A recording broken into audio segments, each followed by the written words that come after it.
Pour ne rater aucune de nos vidéos, n'oubliez pas de vous abonner et d'activer la cloche. Là, c'est même pas l'étape où on demande aux riches de participer plus en Non. proportion. C'est juste de participer pareil. Notre système de retraite, il avait un avantage, c'est que nous avions le taux de pauvreté le plus faible au monde. En Allemagne, ils ont 3 fois plus de pauvres retraités. 3 fois plus. Sur les fonctionnaires, il faut vraiment le dire. Le déficit a été organisé. La première société du CAC 40 ne payait pas d'impôts en France, 0 d'impôts. On dit tiens, bon, une première Bizarre. voilà. On est revenu presque à l'ancien régime.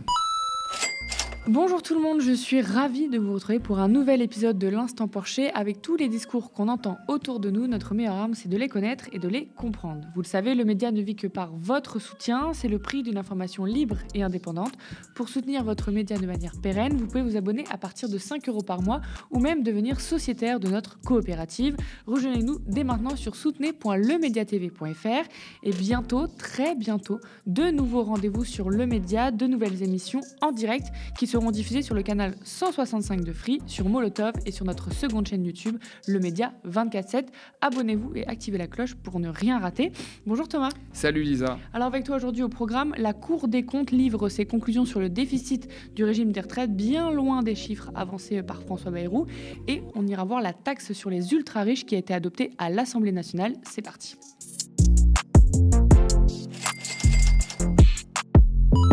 Le déficit des retraites, c'est le sujet au cœur des débats autour de la réforme pour repousser l'âge de départ, alors que François Bayrou avançait dans son discours de politique générale un déficit de l'ordre de 55 milliards d'euros. Le résultat de la Cour des comptes est bien loin. Pour 2025, la Cour a calculé un déficit de 6,6 milliards, stable jusqu'en 2030, je les cite, en raison de la montée en puissance de la réforme de 2023. Les estimations de la Cour des comptes atteignent 15 milliards en 2035, puis 30 milliards en 2045. Le déficit à partir de 2030 est expliqué par la stabilisation de l'âge de départ ou encore le gain d'espérance de vie. La Cour des comptes présente plusieurs leviers pour faire des économies: l'âge de départ, la durée de cotisation, le montant de cotisation sur les actifs ou ne plus indexer les retraites sur l'inflation.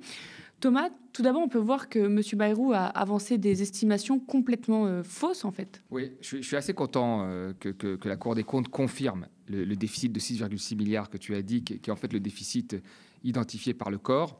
Donc on est très loin des 55 milliards de déficit. Le Conseil d'orientation des retraites. Voilà, ouais, tout à fait. On est très loin des 55 milliards de déficit qu'avait annoncé M. Bayrou lors de son discours de politique générale, que nous avions dit ici, qui était un chiffre qui était assez fallacieux, y compris le fait de dire que 50% de l'augmentation de la dette ces 10 dernières années serait due au déficit des retraites, c'est tout aussi fallacieux. Donc c'est une bonne nouvelle.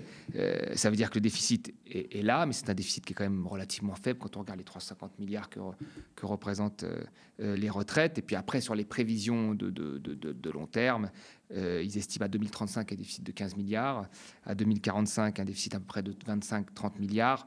Bon, ça reste des chiffres qui paraissent élevés comme ça, mais qui, quand on les remet en perspective avec le PIB, ne sont pas si élevés que ça.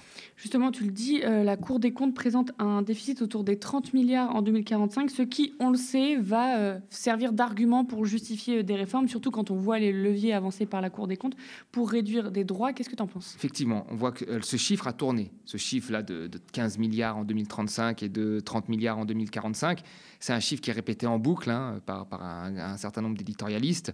Moi, c'est ce que j'appelle la volonté de provoquer un effet Dracula, c'est-à-dire de faire peur. Oh là là, 30 milliards, oh là là, 30 milliards.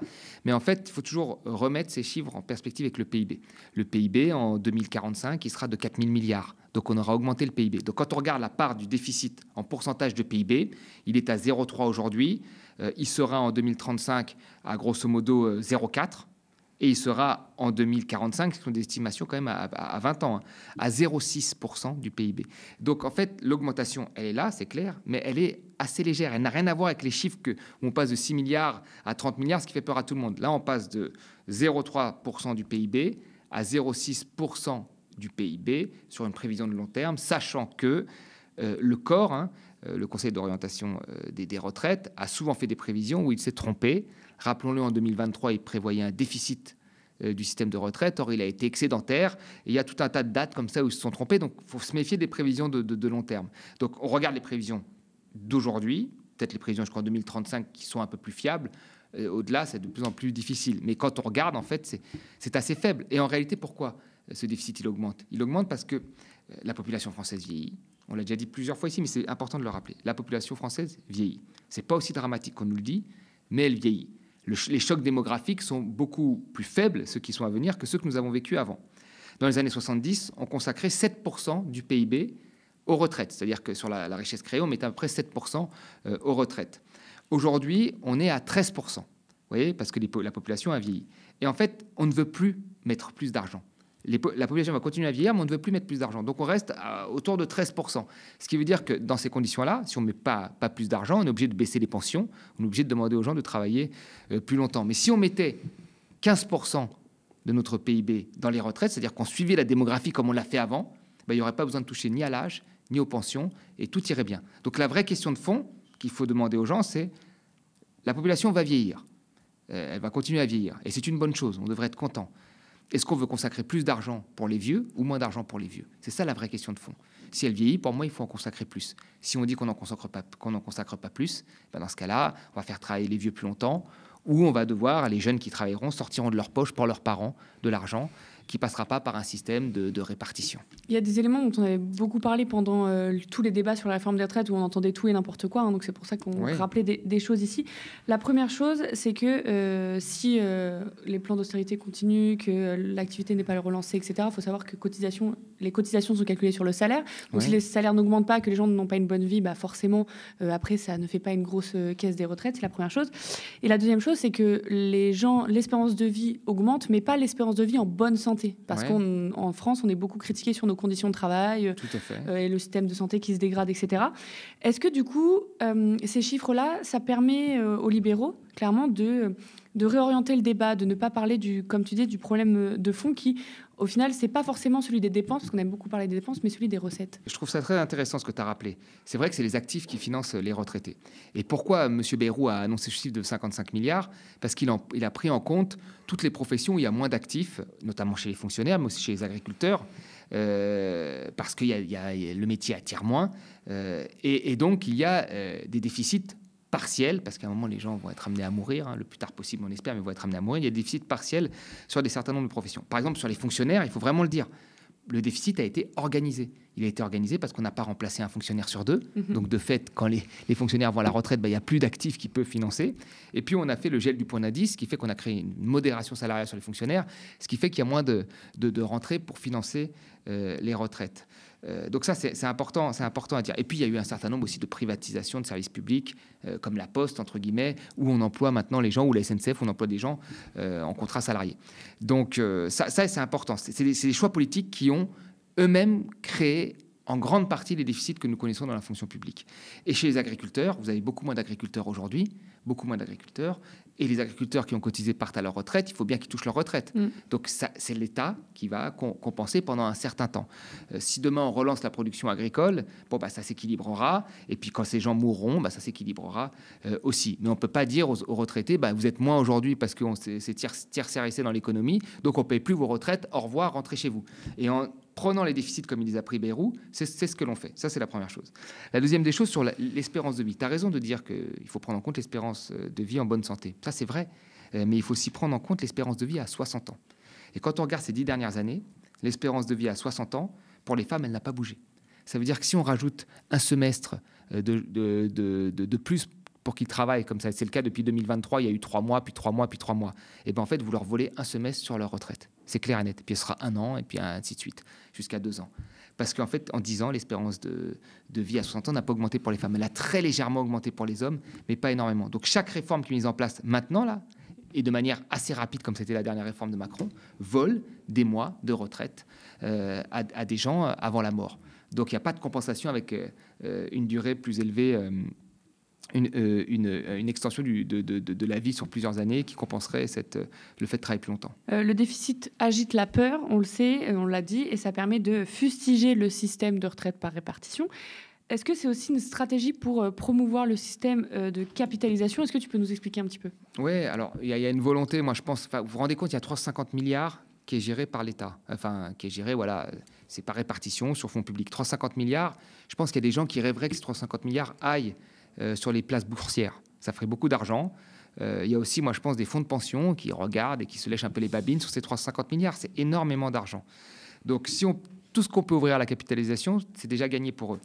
Mais Et pareil, il faut le rappeler, la capitalisation, bien sûr qu'il y a des gens qui capitalisent aujourd'hui, mais ce sont des gens qui ont de l'argent. Il faut avoir des moyens. Pour capitaliser, il faut du capital.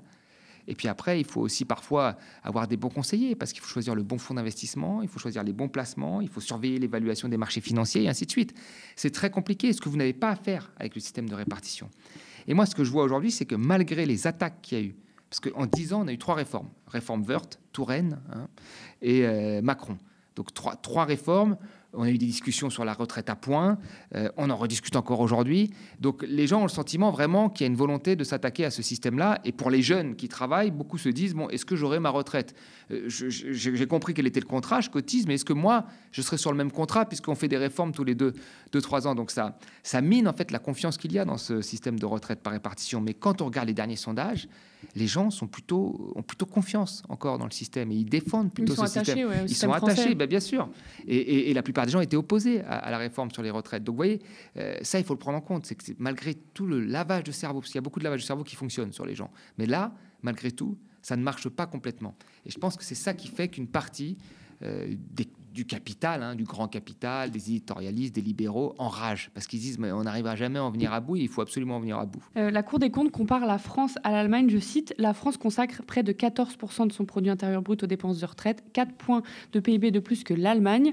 Avec une pension moyenne s'élevant à 1 626 € brut par mois fin 2022, les retraités bénéficient d'une situation financière relativement favorable par rapport au reste de la population, avec notamment un taux de pauvreté inférieur, même si de fortes inégalités existent. En France, le niveau de vie des retraités est similaire à celui des actifs, alors qu'il est un peu inférieur en Allemagne et dans la moyenne des pays de l'OCDE. Est-ce que c'est pertinent de nous comparer à l'Allemagne ? C'est quoi le but ?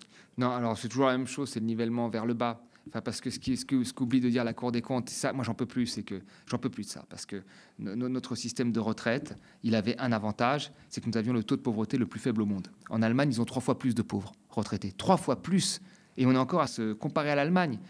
En disant, voilà, l'horizon, c'est de mettre moins d'argent dans le PIB, moins d'argent dans le PIB pour les retraites, mais au final, d'avoir 3 fois plus de pauvres retraités. On devrait être content d'avoir le même niveau de vie quand on est à la retraite et quand on est au travail.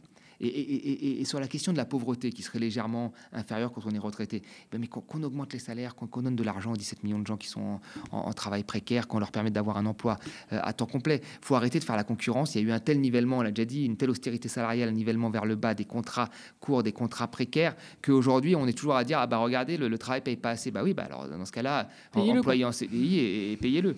Donc on devrait être très content de ce système-là. On a un bon résultat de politique publique. On a quelques déficits qui sont mineurs, qui restent mineurs et qui peuvent être compensés et qui peuvent faire que le système fonctionne bien. Mais je crois que le fait que ce soit une bonne politique publique, ça dérange certains, par idéologie, contre la volonté des Français, et qu'il faut en finir. Et en Allemagne, en Allemagne, il y a 3 fois plus de pauvres. Alors si c'est ça l'exemple de la Cour des comptes, dans ce cas-là, elle n'est plus dans son rôle d'avertir, elle fait de la politique. Mais ça, on le savait. Jeudi dernier, les députés ont pu s'exprimer sur la proposition instaurant un impôt plancher de 2% sur le patrimoine des ultra-riches, proposition qui émane d'un constat, cette petite catégorie paie moins d'impôts en proportion que le commun des mortels. Cela vise les patrimoines de plus de 100 millions d'euros et cet impôt reprend les travaux de l'économiste Gabriel Zucman d'un impôt plancher sur la fortune pour les 0,01% des contribuables les plus riches, soit environ 1800 contribuables, afin de les taxer à hauteur de 2% de leur fortune en impôts. Eva Sas, députée écologiste et sociale, a précisé à la tribune qu'il n'y aura aucun impact pour les gérants de PME, les artisans ou les jeunes entrepreneurs. La ministre chargée des comptes publics, Amélie de Montchalin, a décrit une mesure inefficace et confiscatoire. Mais la ministre a cependant avancé que le gouvernement était conscient des contournements opérés dans le cadre en particulier des holdings patrimoniales et a annoncé le lancement d'un travail de concertation avec des économistes. Le gouvernement reviendrait d'ici 2 mois pour présenter, je cite, un dispositif efficace, ciblé et durable. En somme, le seul risque de cet impôt, c'est que personne, à la fin, ne le paye. Et vous le savez tellement bien, Madame la rapporteure, que vous avez bien imaginé la solution pour rattraper les 2000 contribuables visés par votre nouvel impôt au cas où ils quitteraient le territoire national. Vous prévoyez en effet, dans le dispositif, un mécanisme d'exit tax renforcé qui permettrait de continuer à imposer les exilés fiscaux après leur départ pendant quelques années. Mais que se passerait-il après ? Plus rien, plus de rendement, plus d'entreprises, plus d'investisseurs et plus d'impôts pour les Français. Alors, en fin de compte, c'est en cela que cette réforme serait inefficace. elle ne produirait aucune richesse supplémentaire dans le pays et elle provoquerait des expatriations certaines. La droite, elle, a fustigé une mesure inconstitutionnelle ou encore de la fiscalité punitive et, je cite, « taxer, c'est de la paresse intellectuelle ». La proposition a été finalement adoptée, les macronistes et la droite ont voté contre et le Rassemblement national s'est abstenu. Thomas, c'est quoi ton impression là sur cette proposition de loi qui est passée du coup? Alors vraiment, il faut saluer les travaux de Gabriel Zucman parce que bon, en réalité, tout le monde savait qu'il y avait de l'optimisation fiscale qui était faite sur les grandes entreprises et sur les fortunes très riches. Tout le monde le savait plus ou moins parce que nous avons en Europe des paradis fiscaux et puisque nous avons des chiffres assez impressionnants parfois sur des cas comme l'Irlande. Mais ce qu'a fait Gabriel Zucman comme travail, c'est qu'il a vraiment chiffré au plus près l'évasion fiscale, qu'elle soit des entreprises et des très riches. Et donc, il a réussi à mettre sur la place publique un certain nombre de choses que nous connaissons et que nous utilisons tous aujourd'hui, sur le fait de la taxation extrêmement faible des très riches, sur le fait que si les riches partaient, il y aurait un impact très faible sur les recettes fiscales, tellement ils optimisent, que s'il est sur les îles Caïmans, ils ne paieraient pas beaucoup plus d'impôts. Donc il a vraiment fait un travail très, très important. Et aujourd'hui, c'est très difficile de s'opposer aux résultats qu'il trouve, finalement. C'est un économiste de renommée internationale. Il chiffre les choses. Et qui peut se dire aujourd'hui, compte tenu de la pression fiscale qu'il y a aujourd'hui en France, pour des petites entreprises, etc., qui peut trouver anormal le fait que les plus riches payent un impôt? C'est-à-dire c'est anormal que les plus riches ne payent moins d'impôts que les autres. L'impôt doit être progressif, c'est ça le sens de l'impôt. Donc c'est absolument normal que les plus riches payent un impôt qui soit beaucoup plus élevé que les autres. Et ça ne va pas les rendre plus pauvres, parce que ça, la fortune, elle s'auto-valorise. Chaque année, vous gagnez encore plus d'argent et encore plus d'argent, encore plus d'argent. On prélèvera juste une partie de ce qu'ils gagnent, et ce qui est parfaitement normal. C'est le cas pour tout le monde, quasiment tout le monde. Tout le monde paye de l'impôt. On parle de la TVA, de l'impôt sur le revenu, de l'impôt sur la société. Tout le monde paye de l'impôt. Donc, c'est pas normal qu'une partie qui a profité des services publics, qui a profité des infrastructures, échappe à l'impôt de manière légale. C'est pas normal. Sachant qu'on est qu'au début du chemin de la proposition de loi, parce qu'il faut que ça passe au Sénat, qui est majoritairement de droite, et après encore plusieurs procédures.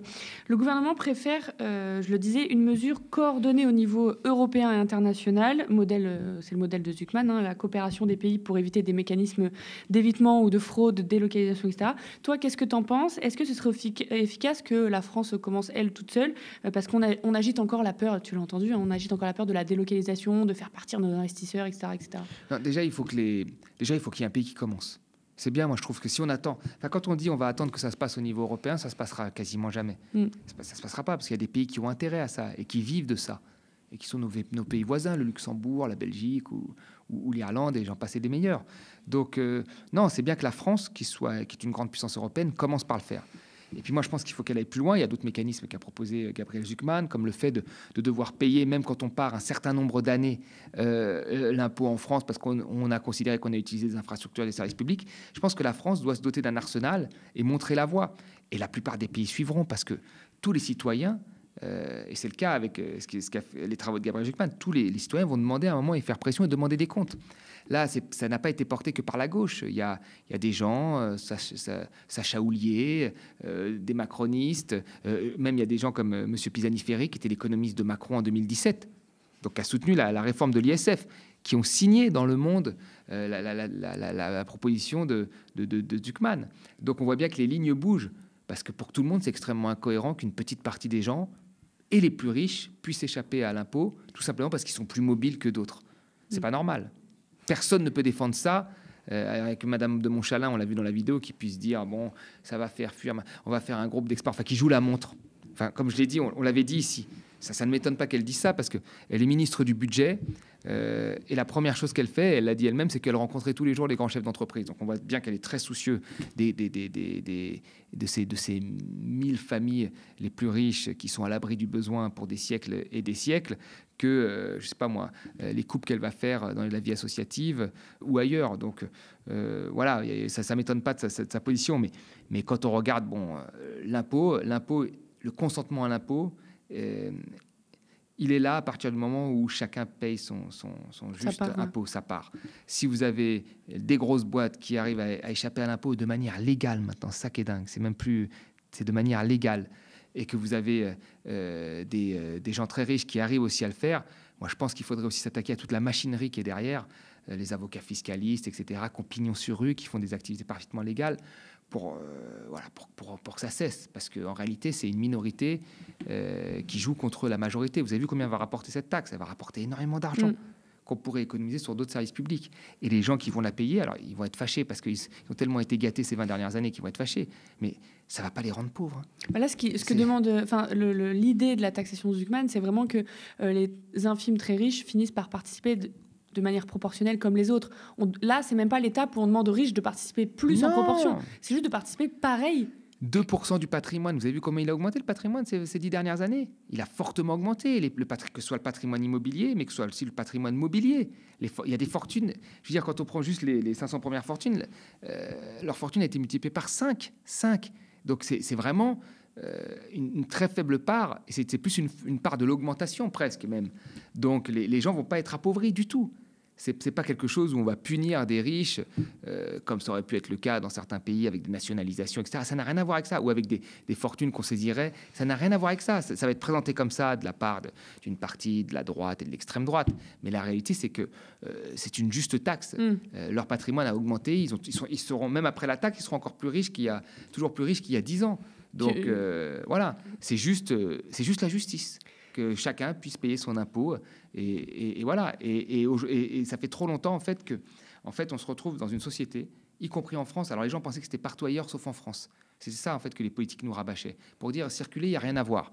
Alors tout le monde voyait quand même qu'il y avait des anomalies massives comme le fait que pays de l'impôt, on est pays de la taxe. Que la première société du CAC 40 ne payait pas d'impôt en France, 0 d'impôt. On se dit tiens, bon, une première société, voilà, que le CAC 40 ait des filiales dans les paradis fiscaux. Enfin, tout le monde voyait qu'il y avait un certain nombre de mécanismes qui avaient été mis en place et que ça se passait mal. Mais on nous disait mais non, il n'y a rien à voir de ce côté-là. Circuler, il n'y a rien à voir. On enquêtait plutôt sur les gens qui ont le RSA et qui ne se présenteraient pas assez. On ne faisait jamais d'enquête sur ces questions-là. C'est assez intéressant hein, parce que même la Cour des comptes, je ne sais pas si elle se penche là-dessus, mais en tous les cas, ça fait moins de bruit quand elle se penche là-dessus que quand elle se penche sur la question de la coupe de la dépense publique. Donc c'est très intéressant. C'est-à-dire qu'on faisait comme si on ne voyait pas ces choses-là. Et aujourd'hui, on est très bien conscient que ceux qui payent majoritairement l'impôt, ce sont la classe moyenne et moyenne supérieure. Et qu'il y a une partie en haut, tout en haut de la fusée, qui, elle, ne paye pas d'impôts et profite de ceux qui ont payé des impôts. Donc on est revenu presque à l'ancien régime, où le peuple paye pour les rois. Et ça, c'est pas acceptable. Puis on rappelle des évidences, hein, les énormes fortunes existent parce qu'il y a des pauvres. Il n'y a pas de riches sans pauvres. Exactement. Le gouvernement avait déjà dit... Et de tout temps, et tu as raison de dire ça, de tout temps, la production et la création de richesse a été collective. On a toujours essayé de faire croire qu'il y avait une partie qui était plus importante que l'autre. Pendant l'esclavage, c'était le cas. On disait, ah ben non, mais c'est nous les propriétaires, c'est nous qui organisons. Les esclaves, eux, ils font rien. Mais ça a fait des fortunes.